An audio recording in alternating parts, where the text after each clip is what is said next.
to episode 10 of the BBQ Hound with Patrick Netherton. I, of course, the aforementioned Patrick Netherton. I can't believe we made it to 10 episodes. I'm pretty sure all of my friends and family thought this thing would peter out after 3 or 4.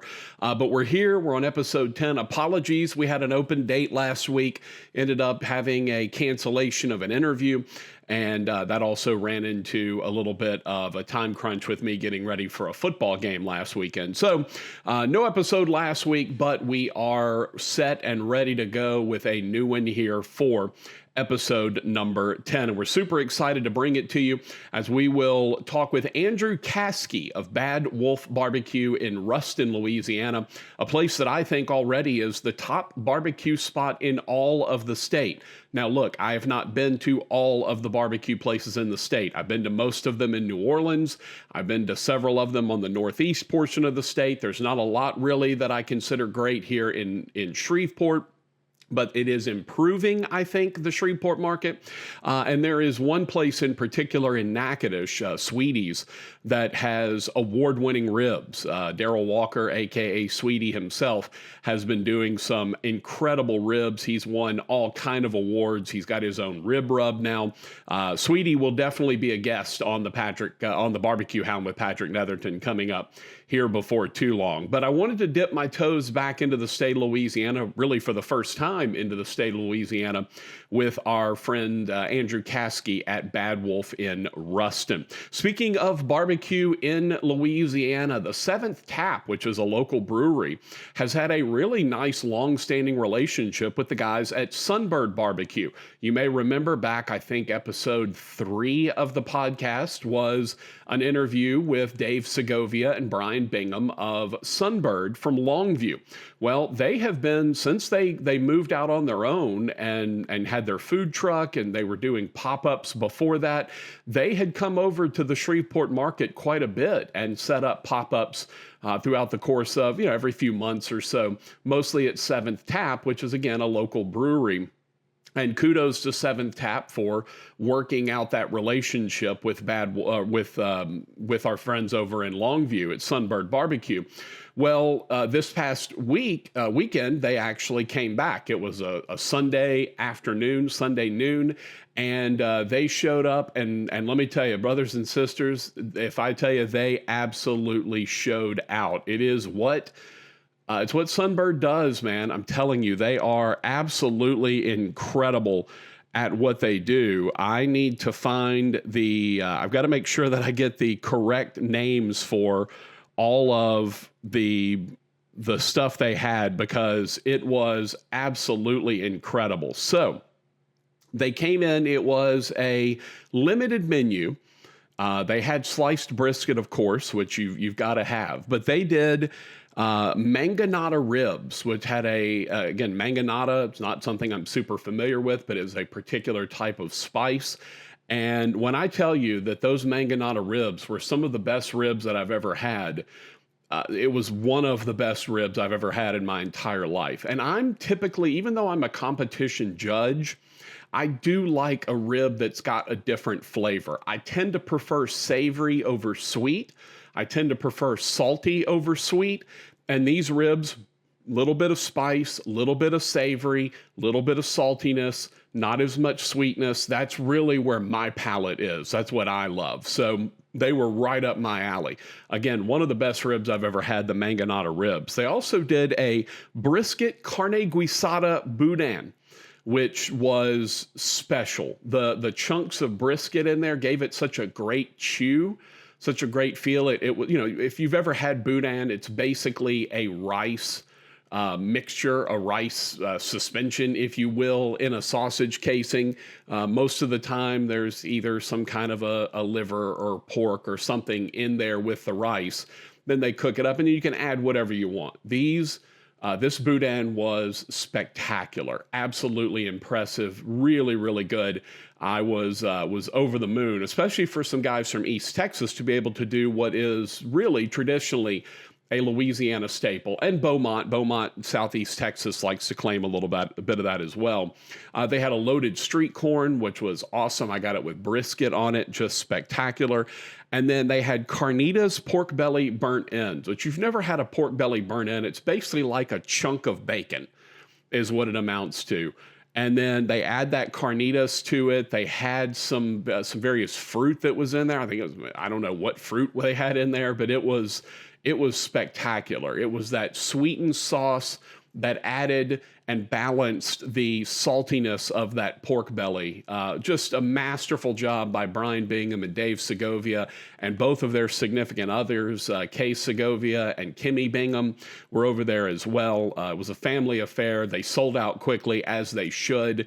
It was awesome. So if you haven't listened to their episode back in episode 2, or excuse me, episode 3, technically, with the intro and then Daniel Vaughn and then those guys, do yourself a favor, go back and listen to that episode. Those guys were absolutely awesome, and they brought a tremendous pop-up here to the Shreveport area. All right, we go from one Texas craft barbecue maven in Sunbird Barbecue to another Texas barbecue craft barbecue maven in Andrew Caskey of Bad Wolf BBQ, who found craft barbecue in Texas, adopted that as his style, and is trying to incorporate it, and really has done an amazing job of incorporating it into a small town in Louisiana. Not the most receptive, not the easiest place to open up a traditional Texas barbecue, you cook till you sell out type of place, but Andrew has done it. They're in a food truck in a small little area in downtown Ruston, Louisiana, in a food truck park with other trucks that are there. It is really a tremendous success story. You're going to hear all about how he moved out of his previous business into the barbecue business, and then how he has been able to have success. Andrew Caskey of Bad Wolf BBQ in Ruston, Louisiana.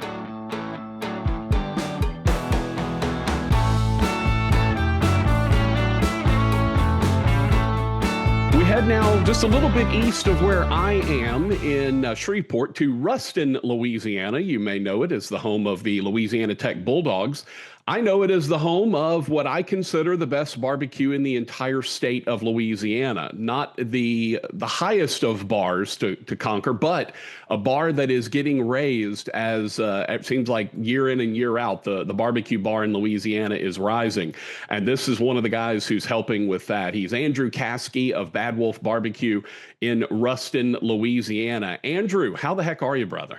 I'm good, man. Thanks for having me on. Yeah, absolutely. I just so happy. First, give us a back update. So we were going to have you a week ago, and then you had a back injury, kind of knocked you out of commission. First time for that. Tell us how's the back feeling? Nah, I'm good. I'm not 100%, but way better than what I was. So yeah, I'm getting around, hobbling around. Yeah, I didn't even work the trailer for service for the past 2 weeks, which is a pretty rare thing for me. So. But got an awesome crew, got through it. I should be back in. I actually worked last Saturday. So, well, and I think that's kind of an interesting place, right? Because you're in a food truck, and we're going to detail kind of how all that works, because you do a little bit of a different thing in terms of how you prep your food and whatnot. But I want to start with that, right? Having a crew around you, because there are so many guys, it's so many mom and pop places, and obviously gals as well. I mean, it's an explosive industry, but there are so many people that really struggle to find a competent number two or a competent help group that can help them and get them through in a time period when you might be sick or out. What was that like, knowing that you had a group of people to rely on to take care of it when you had to be out? Oh, it's awesome. Like you can't do it without them, for sure. And when I started this whole business, one of the main things I wanted to do was I'd worked under different types of management styles and different types of industries. And one of the main influences for me wanting to go into entrepreneurship like this was I could, cultivate the culture around my business and what I wanted. And I knew that I wanted to, that's one reason we're a food truck. We're small. We stay small. One of the reasons, that we do that is, you can really take care of people. treat them right, try to keep the culture great, keep a great working environment. And yeah, so it pays off when something like this happens and you can't go do whatever. And the people that you work around every day and bust your chops with every single day in and out, you work alongside them and they really believe in you and take up for you. Well, let's back up like we do with all of our pit masters. Let's talk about how the barbecue bug bit you. Right? You were, what were you doing? When did you decide that this was something that you wanted to turn, as I like to say, from an avocation into a vocation? So I was always, barbecuing in the backyard, and most of that was actually grilling. I had a green egg. My dad had one when I was growing up. We would always grill on the green egg. He actually gifted me one when I moved away when I got married. And, so I had it in the backyard. Um, I really worked too many hours in a previous life, but I finally got into a different job where I had weekends off. And so every single weekend I found myself, cooking something, whether it's a brisket or ribs or something in the backyard. And that's just something that I really like to do. And I didn't even really know anything about the craft barbecue movement at that point in time. I was just doing it for fun in the backyard, kind of got that, tried my first brisket, burnt, completely messed it up, burnt it. Right. It's terrible as usually goes. But then it became more of like a challenge to me, and then I really like focused in and got obsessed on like trying to make that better.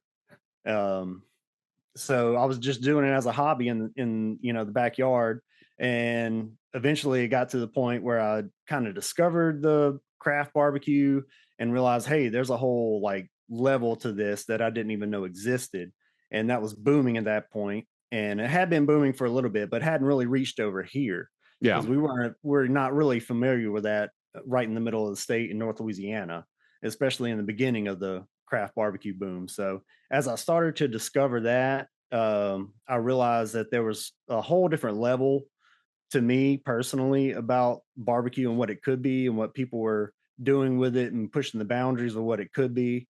And that was very interesting, captivating to me. So I really got kind of hyper obsessed about that. And so eventually I decided, hey, I kind of want to do my own thing.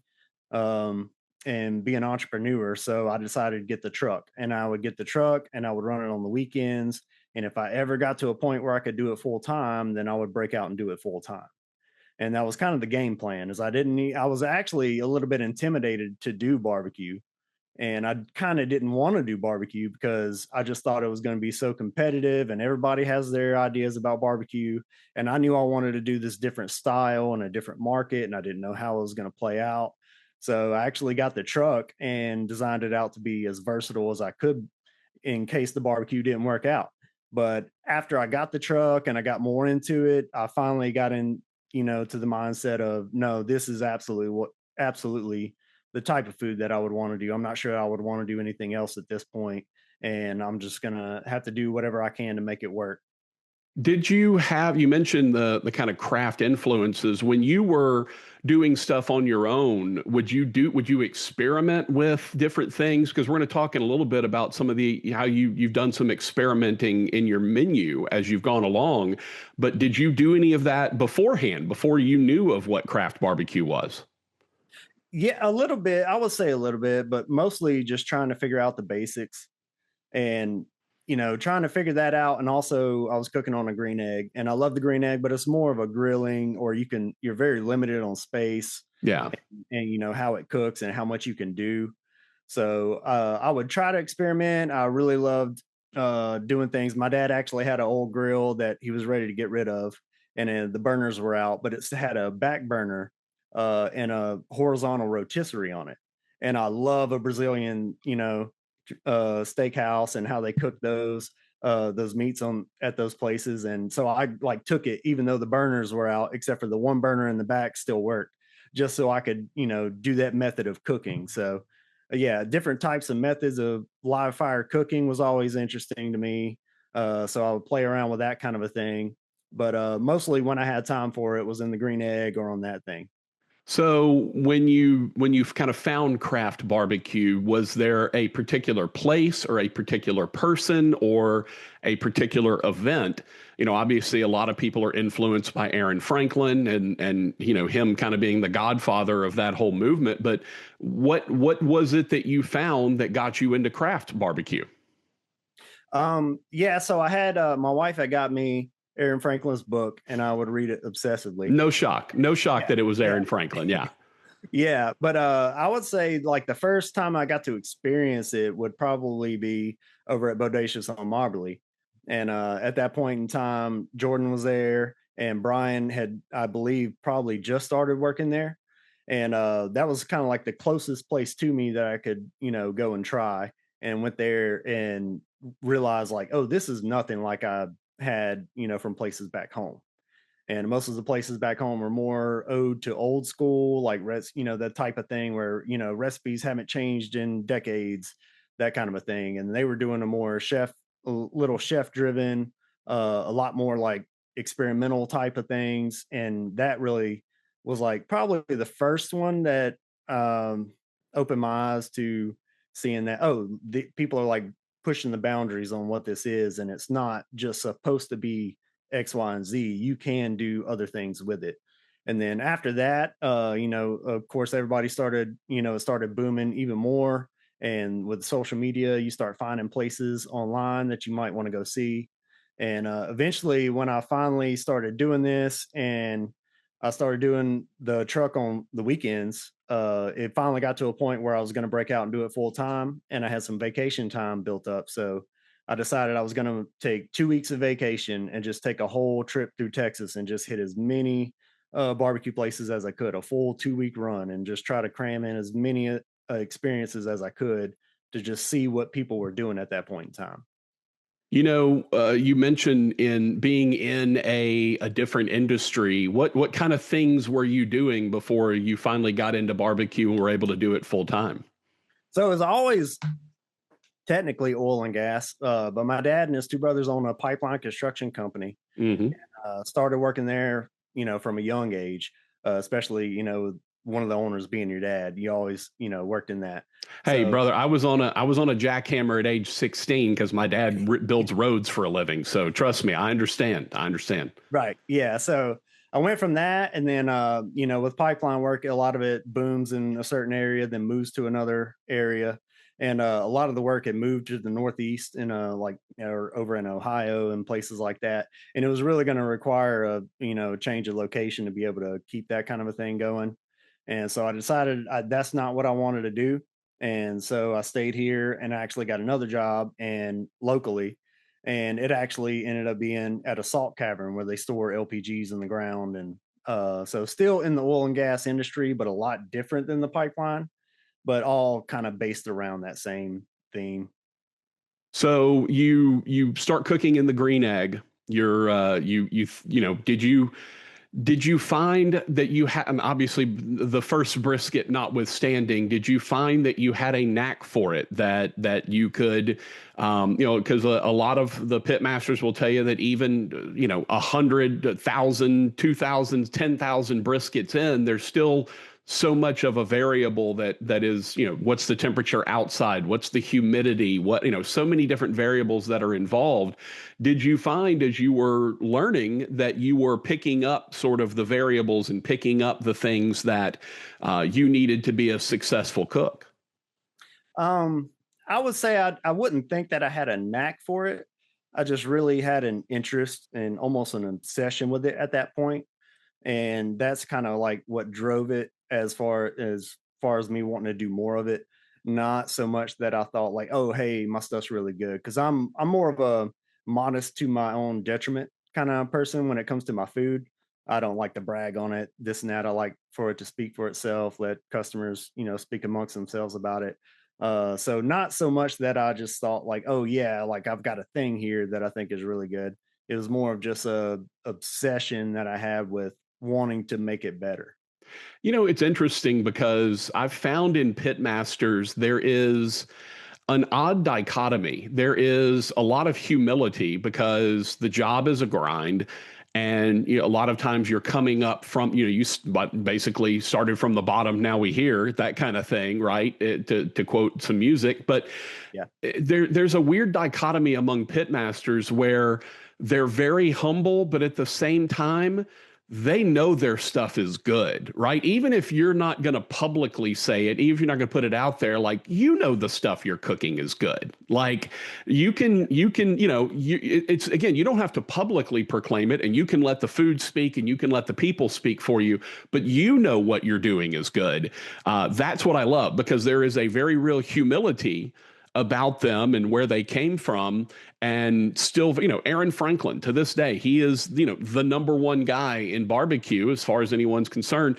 I approached him at one of the barbecue festivals years ago, and he couldn't have been nicer. He was just a sweetheart, and we had a lovely chat. Like, I love the fact that pitmasters are quietly super confident, but also very humble, and still remember those beginnings. To me, that's one of the great things about you guys. Yeah, that was one of the things in the craft barbecue community that I learned and opened my eyes was like going over to Bodacious on Marbley, and they just were like, "Hey, you want to come back in the kitchen and see what we're doing?" Because obviously I was very interested in it, and that to me just blew my mind. Because around here it's like, oh, this barbecue place, you can't have my secret recipes. We're not going to tell you anything that we're doing. Is very kind of like, oh yeah, like we're the barbecue place in town kind of thing. And the mentality around the craft community was, since everybody's doing all these experimental things, doing different things than everybody else, and they were just so welcoming.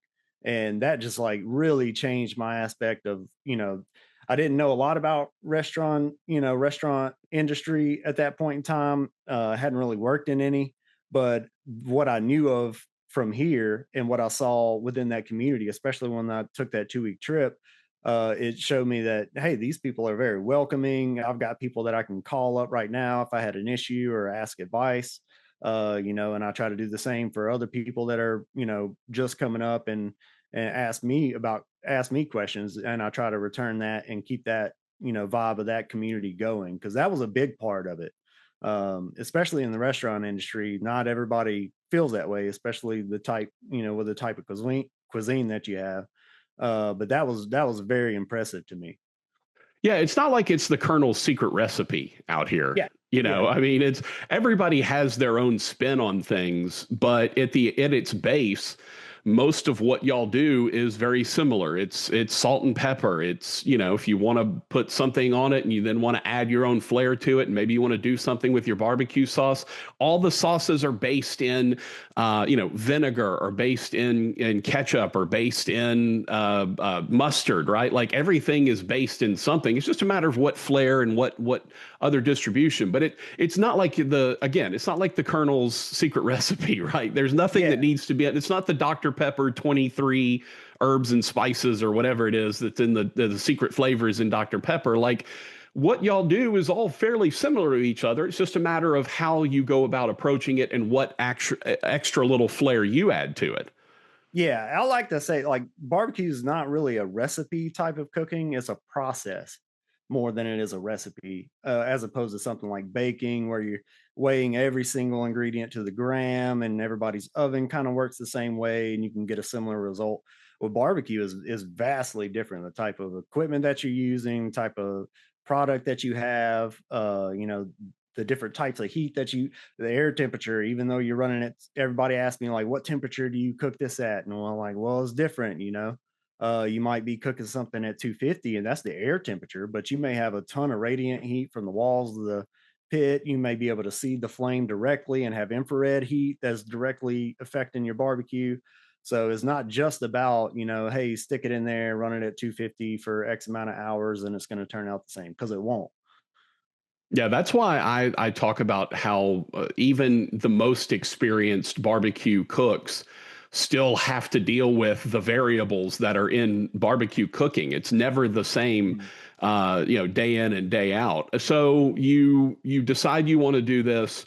Tell me about acquiring a trailer, because this is always, seemingly always, a fun story for trying to figure out how you're going to, as you mentioned, equip your trailer to not only handle barbecue, but also do other things. And we're going to talk about how you do your barbecue in just a second, but just trying to find a trailer to get started. What was that process like? So, working in oil and gas, I'd, saved a bunch of money up.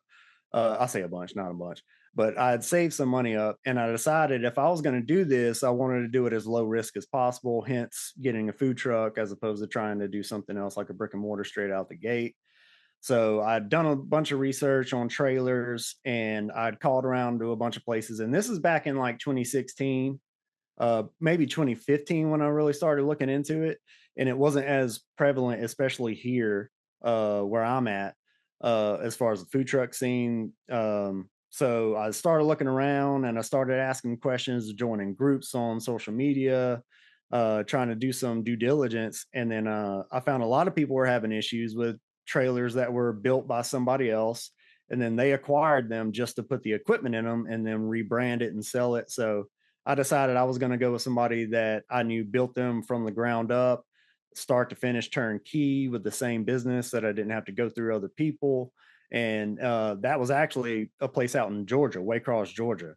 And so I even took a trip.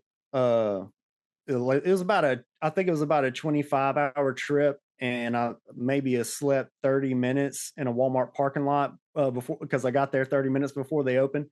But I went there just to see in person, like, their operation, make sure they were building these things from the ground up, because it was a lot of money to me. It was all my money that I was going to put into it, even though I'm doing it as a low risk situation. Is I didn't want to finance anything, so I decided I was going to go ahead and get it outright. I would have a lot less stress on me if I didn't finance it. So I decided to go ahead and take that risk of putting all my money into purchasing that trailer. That way I had it and I could run it on the weekends. If it didn't work out or I had something to do, I didn't have to run it that weekend to be able to make ends meet, as far as, having a mortgage on or, a note on a food truck. So you get the food truck, you equip it to be both a barbecue food truck, and if you need a something else to go, if you got to pivot to burgers or something like that, you've got the ability to do that. Why decide to go ahead and cook off-site when you had the trailer? So in the beginning, I actually had a pit in the trailer. It's got a porch section in the back, but since then I've renovated it and closed it in and made it just like a solid, trailer, where we don't have a pit in the back. But in the beginning, I did have a pit in the back, and that's what I used. And I got that pit actually from somebody else and put it in there.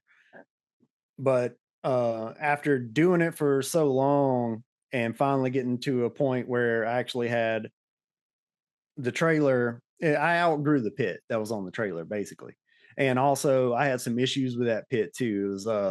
It's built like a cabinet vault smoker, like almost like a water smoker, fire hazard. I've had fires in the trailer, had to call the fire department, very embarrassing, whatever. But decided that I needed a bigger pit. So when I got into needing a larger pit, that pit wasn't going to fit in the trailer anyway. So, then I have a pit separate from the trailer, and you can't really take that pit with you because I went ahead and went with Bewley 1600, so it's almost half the size of the trailer. So you can't really take that thing with you either.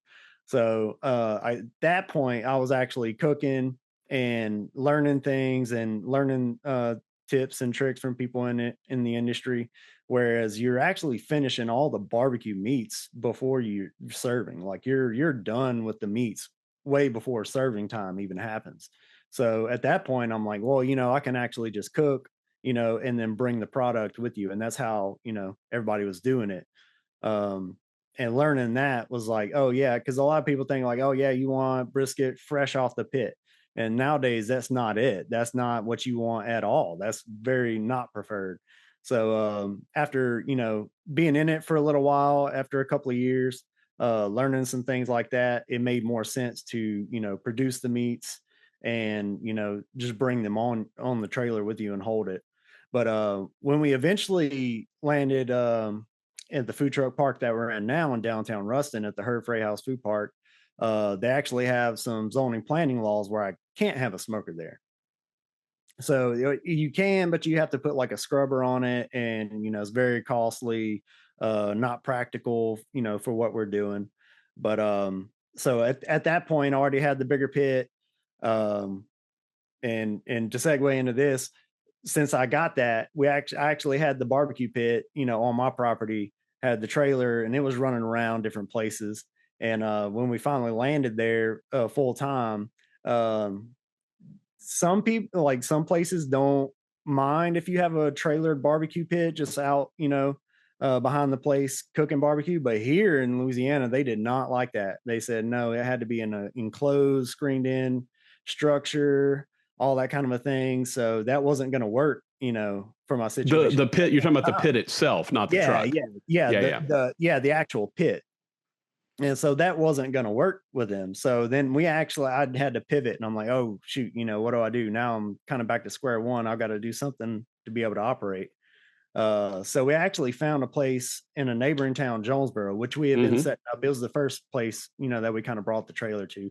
Very small rural town. And there was actually a building there that had leased out to a crawfish business.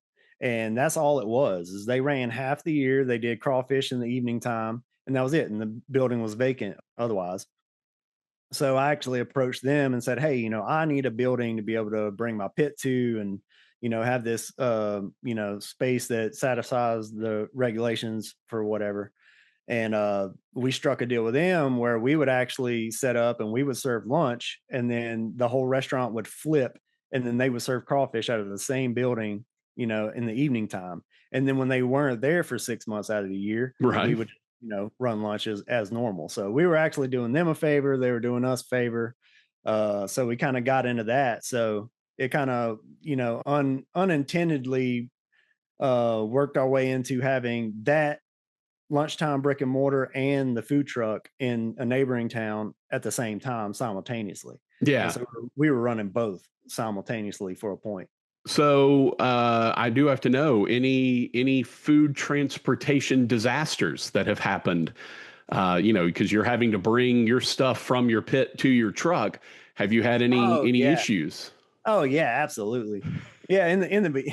Especially in the beginning, like, transporting the food, like I didn't have money for a catering van and all this nice setup and everything. So in the beginning, we're actually using like ice chests, as a holding, just to hold it, to get it from point A to point B, which people do all the time, and that's fine. But we found like when you're putting really hot meats into an ice chest, you really need to replace those frequently, because they're meant for cold. They're not really meant for hot. So one time we had an issue with an ice chest, and it actually had cracked on the interior, and had cracked in there, and didn't realize it at the point. I had to shut down for the day because we got over there and realized that there was, the thing was damaged, and I was like, man, there's no way to get in there and have that clean and whatever. So we actually scrapped everything for the day, took the loss, decided we had to figure something else out.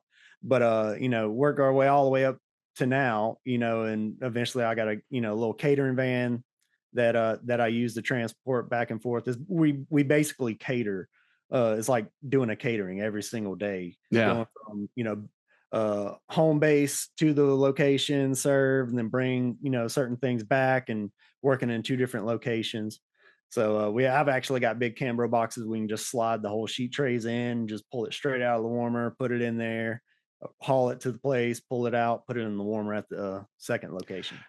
Can you give me a detailed map of your route every day so that I can not at all wait to ambush you somewhere along the way and take all of the meat for myself? Absolutely. Yeah.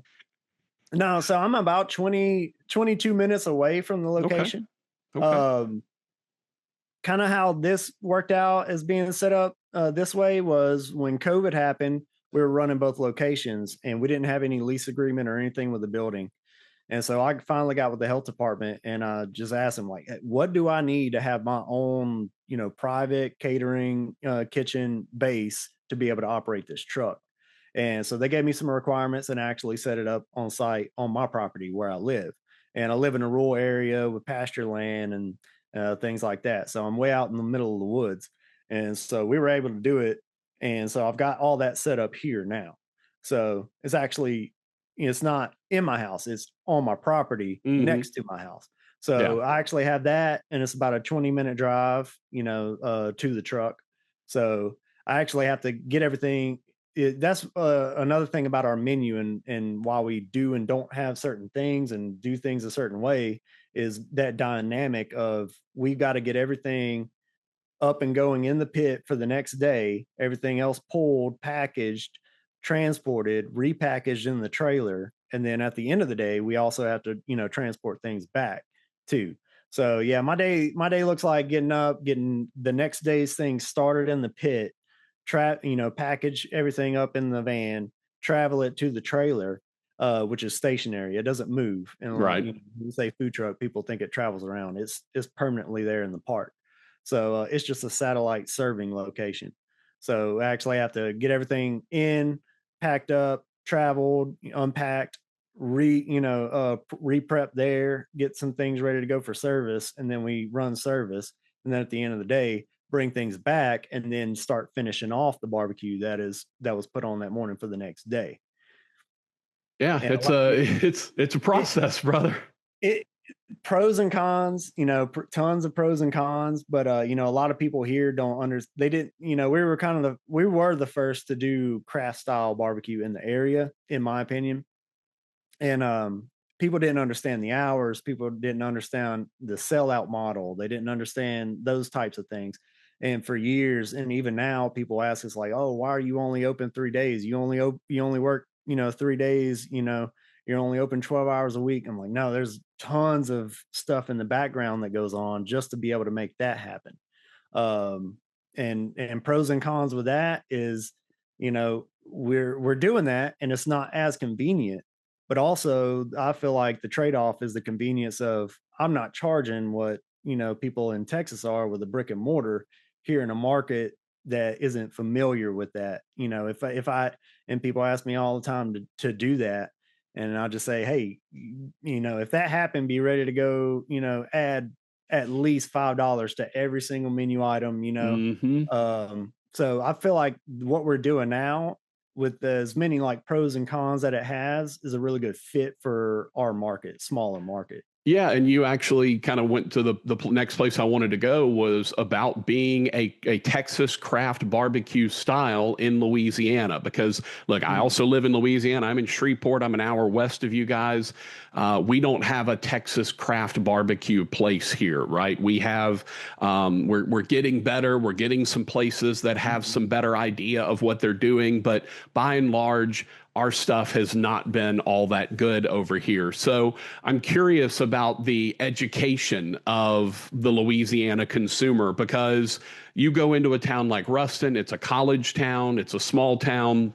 It's growing. It's got all the chain restaurants that you kind of want, but Mhm. it's still a little bit rural. So tell me about trying to make those folks understand that craft barbecue, as you mentioned, it's expensive, right? It's a little more Yeah. expensive than you're going to get at your local drive-through barbecue place. It is not open all day long. It is open, 11 to sell out. Like, what was it like trying to educate folks who, by and large, don't have that experience like people in Austin or people in Houston or people in Dallas have? Well, like you say, tons of education has to go into it, consumer education, to try to show them that like this is a different thing. This doesn't work the same way as other restaurants. And like, typically around here, I still hear it all the time is, people saying, I'm not waiting in line for food, period. Like if I go to a restaurant and they tell me there's a 30-minute wait, I'm going to a different restaurant. And so you have to like overcome that battle.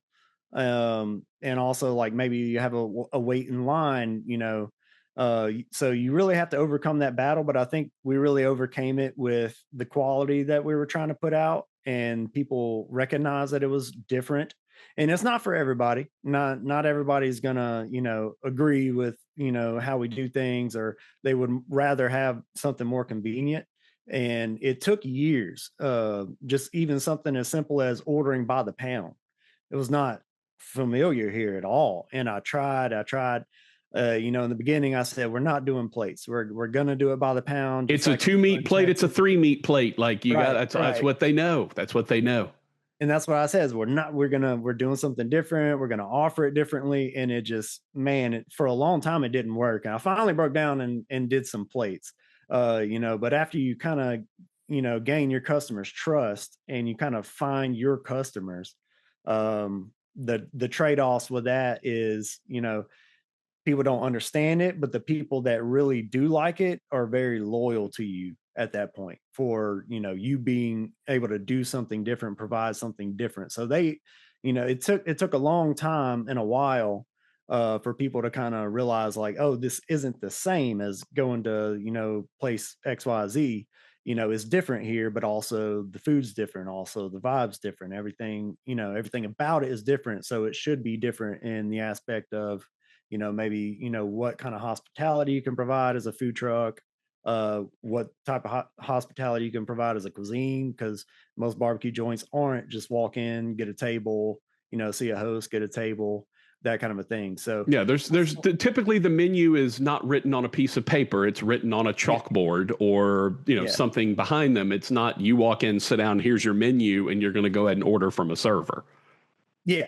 So it takes a while, and especially if you're, out in a place that doesn't have that type of food or hasn't seen it before, it may take years. And but eventually you'll get your customers and they'll be loyal to you. And we have some of the best customers. We have people all the time come up, and we might be having a day where we're in the weeds and the POS system has rebooted 3 times that day. And they see you struggling, they'll come up and tell you how great you're doing. And, they might bring you drinks from a different restaurant or whatever. And we really do have some of the best customers, but I think it's taken years to get that. And it's taken risk to get that with providing something and going through a lot of the heartache of, people not understanding. So you do get a lot of kickback on what you're doing because it isn't what they're used to. But once you find those people, I'm really grateful to have those people, support us. Well, and look, it's also a little, it's not just educating them, but you have to have a quality product, right? If you're doing something different and you're doing something unusual and they're not used to it, and you serve them a piece of terrible brisket, well, guess what? They're not going to try to overcome their own, inherent biases. Like they're not going to try to deal with that. You have to put out a quality product to get those people to come back. I'm curious because you are a craft barbecue guy and you do like to experiment with your menu. You like to put some different things out there.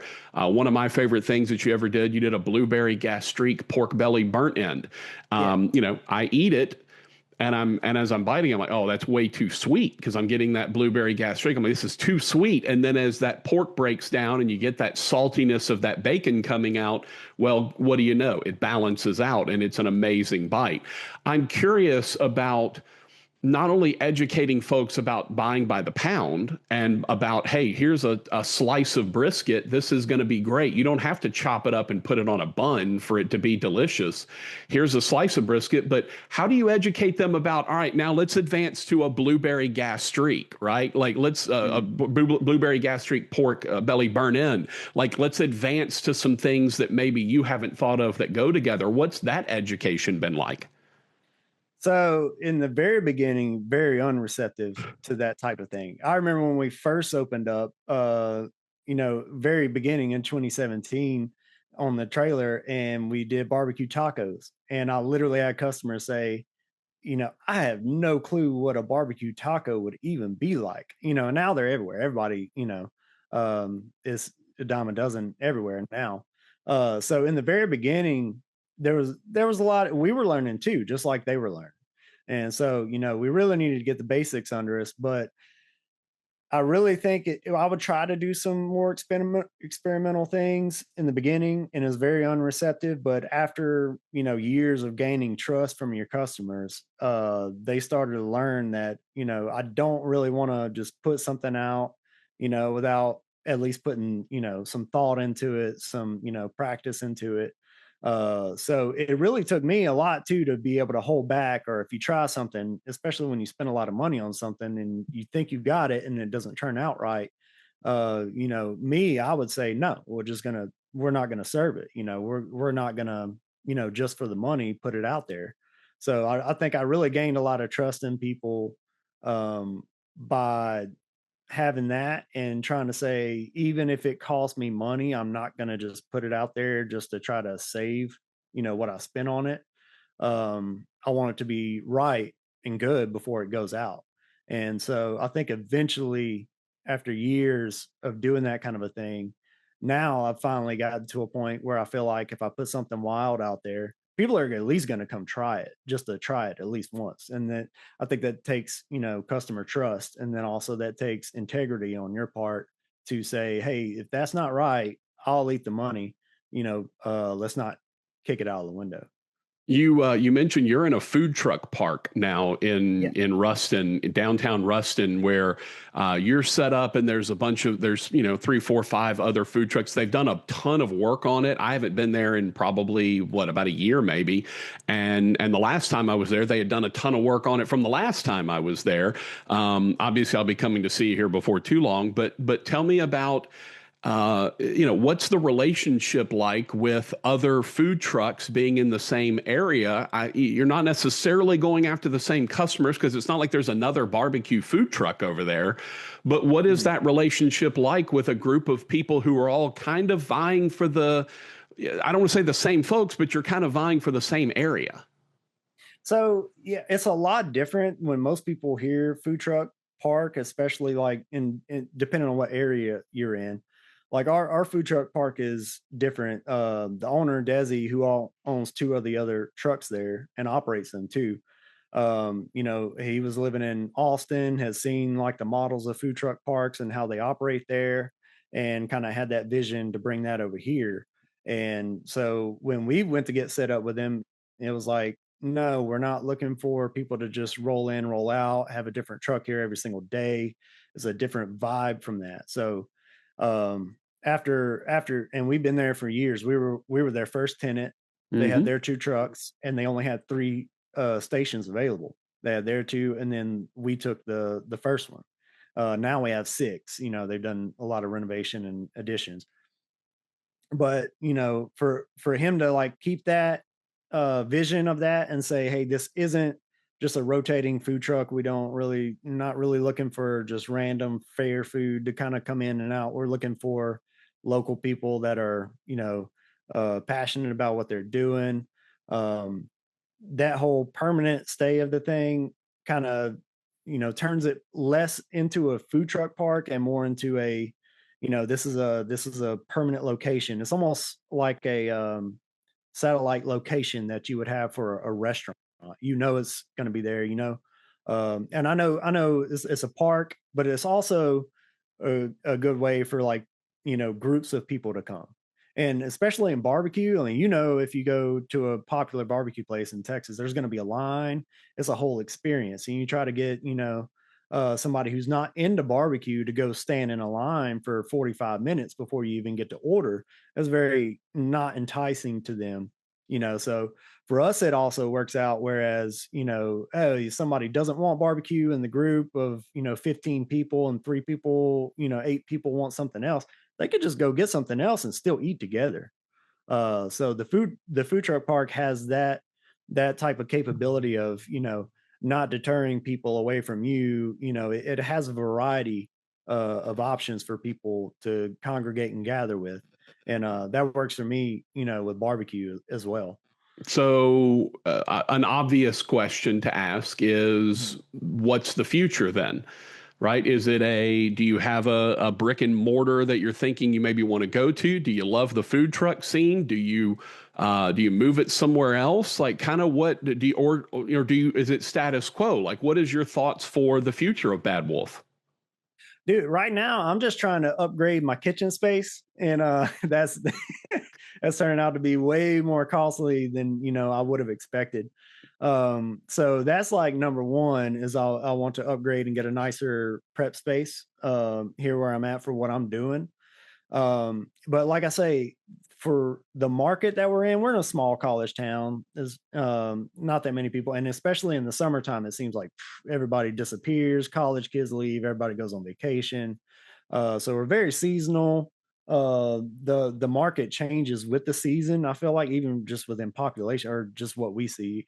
I know everybody's, even a brick and mortar seasonal, but especially as a food truck, and especially in this specific market, but I feel like the size that we are for doing what we're doing is a good fit and a good vibe for the community. Otherwise, and I like to cook. I like to, have my hands on everything too. So also going, too big into something like that, gives me concerns about I don't want to be in an office, doing, scheduling and paperwork and taxes and all that just with my full amount of time that I put into it. So for what I'm doing, I feel like we have that local barbecue joint vibe. We see customers, we already know their order when they're back in line. We go ahead and get it going. We know their names, they know us, they talk to us. We're a food truck, we talk to them, they see our faces. That kind of a thing gives me that sense of, local barbecue joint where the people. That kind of a that that type of vibe, I think fits this market well for right now. So no, my next steps is to, upgrade this space, maybe open a little more. We're actually doing that right now. In our busier season, we're open today with a limited menu, going to be open tomorrow with a limited menu, and then have our regular hours. So I really need to max this out as far as, do everything we can do with what we have before I even think about going into something else. But also going into something else would be a whole different type of thing than what we are now. So I want to stay true to our roots and have passion for what we do, and got to be careful not to lose that. Yeah, well, speaking of passion, you can't be all barbecue all the time. For those that are listening to this as opposed to watching it on our YouTube channel, there's a bunch of drums behind Andrew. The man is full craft, what I call the craft barbecue beard. It's the full, the full big heavy beard. He's got tattoo sleeves on both arms.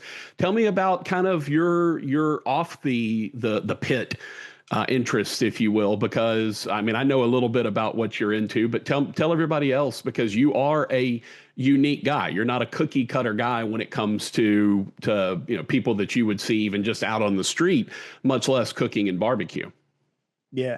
Well, I mean, honestly, running the business obviously takes up a ton of your time, if not almost all of it. But yeah, I like to play music. Used to play in bands, rock and metal music, and used to, travel around and play shows with some bands here. But since then, I don't have time for that. So I've actually gotten into a little more, of the studio engineering, just, messing around with writing some things, recording, learning that whole process. Is probably, my main hobby that I go to Yeah. outside of barbecue. I mean, of course. I mean, barbecue at this point, barbecue is not a hobby anymore. Barbecue is a flat out business for you guys. The other thing I wanted to ask, and you kind of mentioned it about you live in a college town, you work in a college town, you sell food in a college town. What is it like having guys that maybe don't necessarily have the same disposable income as other folks? You're in a craft barbecue business, which is a little more of a pricey food item than, say, going to Taco Bell or Yeah. going to McDonald's or one of those things. What's that been like? Do you get a lot of college kids? Is it, are they receptive? Like what's your relationship with Louisiana Tech and especially that student body?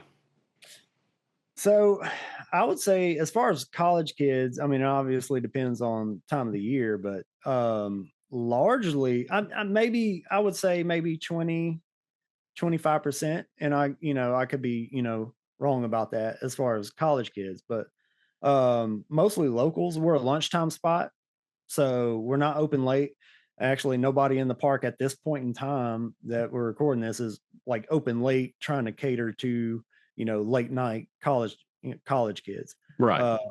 So it's not that type of thing. So we find that it's actually just a lot more just locals. And we're far enough out where we don't get a ton of, barbecue hound travelers, from out of Hmm. state or, from hours away. We get some people from neighboring towns like Shreveport, Monroe, Sure. El Dorado, things like that. But it's largely our local base, but not so much strictly college kids. Yeah. Um, it's just, as a lunchtime spot, they're probably either, in class or doing things. And then also we're expensive.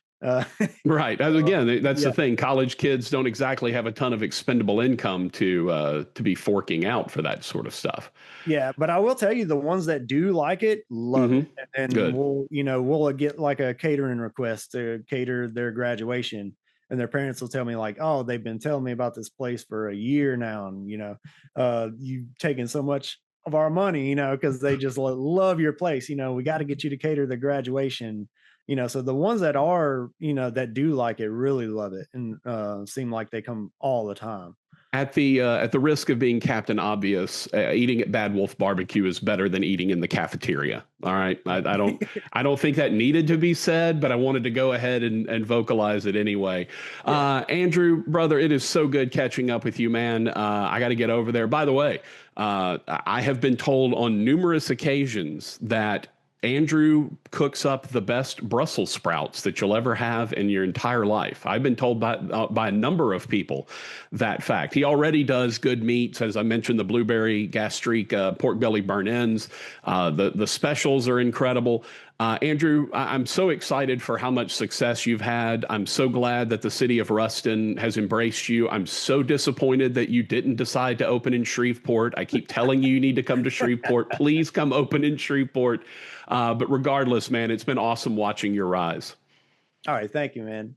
Appreciate that. That was Andrew Caskey of Bad Wolf BBQ in Ruston, Louisiana.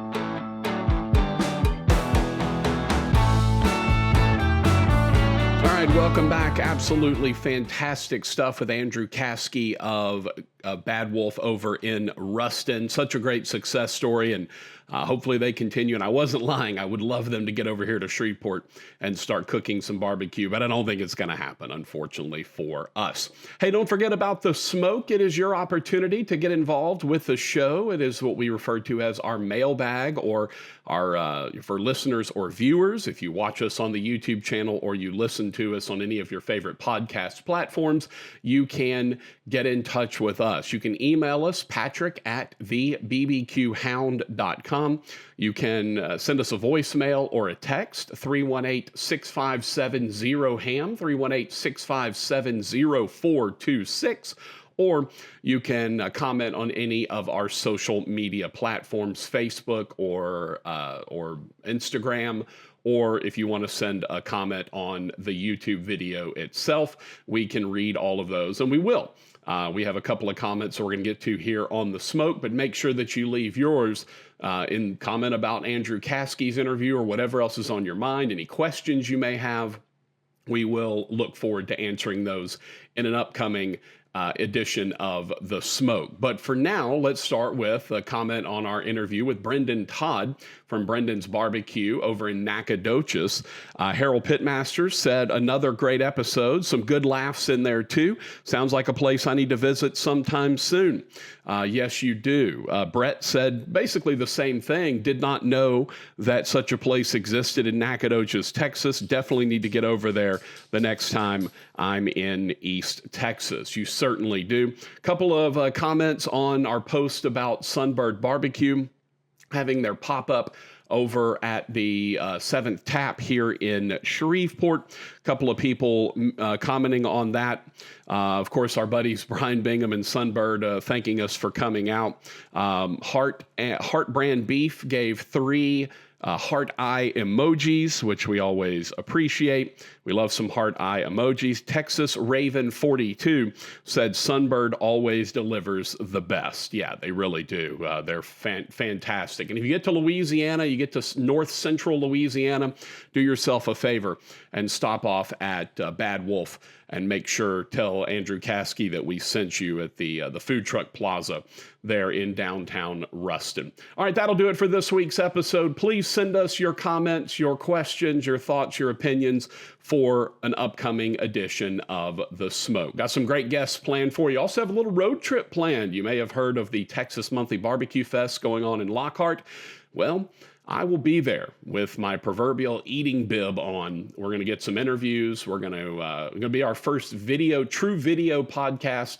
So definitely make sure that you're following along and subscribing to our YouTube channel so that you can make sure you're following along with that. Subscribe and share. Tell all your friends. Let's get more people and more momentum, more subscribers, more people tuning in. And we really would appreciate if you'd help us out with that. That'll do it for this week's episode of The BBQ Hound with Patrick Netherton. We'll see you next week.